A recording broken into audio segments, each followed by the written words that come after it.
我相信唔使講你都識㗎啦，因為你哋同我一樣啊嘛，即係近朱者赤，近墨者黑，正音係近墨者黑。OK， 咁所以我相信即係大家都應該同我一樣，都係比較溫和善良啦，係好靚嘅人嚟嘅。咁所以大家跟住落嚟支持我咧，都會係用一個比較溫和嘅方法去做嘅。多謝。咁我仲有準備咗啲咩要講嘅咧？就準備咗嘅就係、你都唔記得晒添。anyway， 即係而家已經嚟到9月啦。咁唔係喎，而家嚟到8月啫喎嚇。我係咪傻咗啊？你話？就即係呢兩樣嘢咧就嚟發生啦。咁過埋個演唱會之後咧，可以暫時叫做舒緩下。咁但係咧到咗年尾嗰啲時間咧，大家又會替我緊張啊。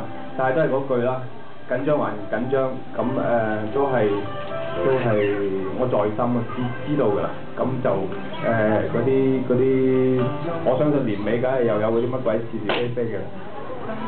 哇！咩食啊？咁所以大家同我一樣啦，即係平常心去面對所有嘢。咁多謝大家咁係咯，喺心裏邊嘅總之。咁有啲咩我哋可以喺簽名會或者稍後我唔知道，即係我而家已經1年裏邊，以往咧通常咧就係一個聚會㗎嘛，就係生日會啊嘛，但係呢2年都好似多咗一個咧，就係通常頒獎禮之後咧，我哋都會聚下嘅。咁我都期待住㗎，即係下次可以再同大家傾下偈啊。咁聽下我哋點啊，你哋會知道我想講咩嘅喺裏邊嚇。好啦。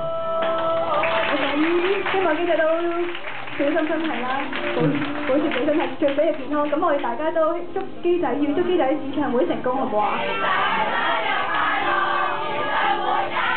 收到，多謝。咁幫我喺演唱會助慶啊，嗌大聲啲啊，係嘛？好，演唱會見，多謝。拜拜。咁我因為真係又要趕住開會啦，咁唔想。